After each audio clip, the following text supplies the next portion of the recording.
खुदा मेरे ओए खुदा मुझको इतनी दुआ दे खुदा मेरे मुझको इतनी दुआ दे वो सलामत रहे ना रहे वो सलामत रहे ना रहे बस इतनी सी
ही बनाए मोर सोना रे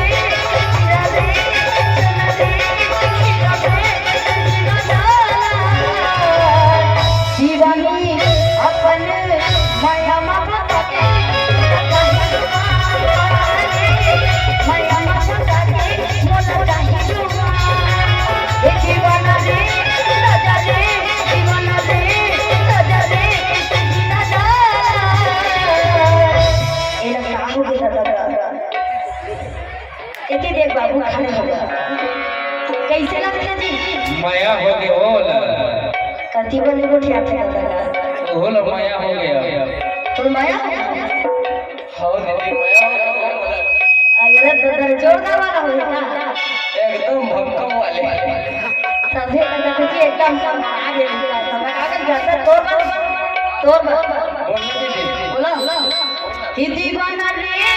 राजा रे दीवाना रे नहीं अपने दीवानी माया माता तेरी राधा माया माता तेरी